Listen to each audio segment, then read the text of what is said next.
Kind of response video to Nicotine Guy. I'll play about 4 seconds of his video because it was really boring.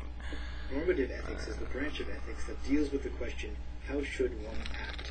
It is traditionally the most widely discussed branch of ethics and consists of the sort of debates most people associate with moral philosophy. You could say that of all the branches of ethics, normative ethics is the most ethicsy. Or you could not say that. Let's begin by examining normative ethics' relationship to the other branches of ethics. Normative ethics is closely related to, yet distinct from, metaethics and applied ethics. As I discussed in my video on metaethics, Oh, fuck. I mean, yeah. I mean, who could stand that? I mean, who couldn't listen to that shit? But anyway, this whole idea of having to break it down into all these categories of all this ethical crap and what the fucking... No, it's just bullshit. I keep saying it, but there's a truth out there, and all we're doing is defining it. We don't need 4 or 5 or 10 branches of intellectual perspective to define it.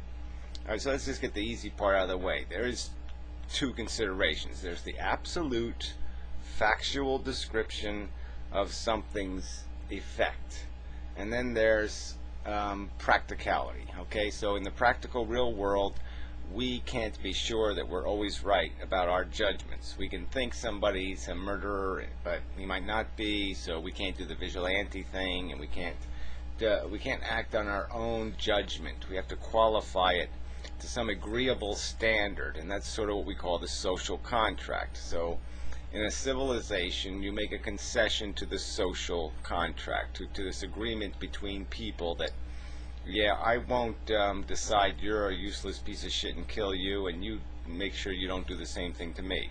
It's the do unto others as have others do unto you thing. It's just a way of guaranteeing civil order and some sort of minimum standard. All right. But the real point is what are we as individuals? And so what's of value? That's how you define what ethics are, or what values are, what morality is. You have to define what the values are, and that's all there is. It's just a value equation. And so, I mean, as human beings, what are we? We're what we personally feel, what desires we have, and what needs we have. So let's say that there's maybe 2 elements to your existence. There's your basic disposition, needing food, needing comfort, warmth, all that kind of stuff, the basics, and then there's this stuff extra you want, like I want to be President of the United States or some kind of crap. So those ambitions are on top of this basic welfare thing, like you feel good or you feel bad. You're having a good sensation, bad sensation thing. And obviously satisfaction of some kind of desires is sometimes going to affect that. I mean, whether you're getting any, is going to affect how you feel.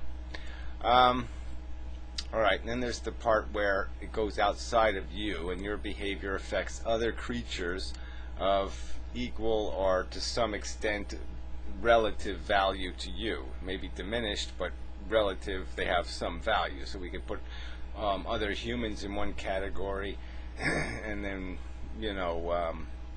animals, we can argue about where they belong on this relative scale of how many suffering beasties, how many suffering pigs equals one suffering human kind of crap. But there's a truth out there to these questions. It's not just some sort of philosophical game. It's a game where we're trying to define the reality, not just some subjective crap, not just some agreeable subjective perspective. There's an efficiency equation to this life thing. There are good states and there are bad states of conscious experience. And the idea is to maximize the good states of conscious experience and to minimize the bad states of conscious experience. And we know what causes bad states, okay? Poisoning the environment causes bad conscious states because people get sick. There's lots of ways to go through the equations. And individuals will have their own definition of what is worth paying for. I mean, just like all of us are going to have a definition of how much something's worth. You know, you might pay more for a Lamborghini than I would. I mean, I might pay, $4.58, and you might actually spend $150,000 or $200,000 because you might think it actually has value. And the same thing is in our lives. I mean, some people will experience a great deal of personal suffering to, buy themselves 4 or 5 more months of life, let's say. They'll have some dramatic surgery and go through a rehabilitation or extend their life, even though it's going to be kind of miserable, because in their brain there's a value equation where what they're getting is going to be worth the price they're going to pay for it. And somebody else can have a different definition. And I wouldn't argue that these are easy questions for us to fight over, but my argument is that ultimately there is an intelligent truth regarding that answer, that even if somebody thinks it's a value equation worth extending themselves, worth investing in, the truth is there's a truth underlying that equation. I think all rational people could look at a heroin addict, I've used this example, and say that his psychology, his perception that his life is worth living in that state where he's a parasite on other people and he himself is miserable, isn't worth it. The high is not worth the low. And it's a stupid value. There's just a stupid psychology that makes it possible, and it's called addiction. And that's what runs most of our perceptions, unfortunately, in these value equations, is we go based on some kind of personal subjective addiction or attachment. So we are able to do the it's cute thing, or it's tasty, or it's some other bullshit that is completely a psychological perception. The value isn't in the thing, it's only in our perception of its desirability. And what we duct tape. It's really pissing me off. Anyway, it should work better now. So yeah, it's just a perception of values. It's not real value, but there is a real value out there, and we can make it's so easy. Humans find it so much easier to make these value judgments when they're dealing with something that isn't human, like an animal or something. I mean, they can say, okay, it's not worth it suffering when it's dying. They put it to sleep. They don't sit there and think, oh, well, maybe it thinks it's doing something that's worth doing, or maybe it has another bone to bury, or some other bullshit. It does the logical thing, because it knows that it's just a waste of suffering. And the fact is, those human beings are too stupid to figure that out when they, or somebody they care about, is in that position. Because they keep thinking it's not even thinking, it's sort of how we're built. I mean, we're built to be survival machines. That's the genetic imperative, and that gets in our way. That pollutes our perception of ethics and values. But again, the bottom line is there's a value here, and it's called a quality of existence.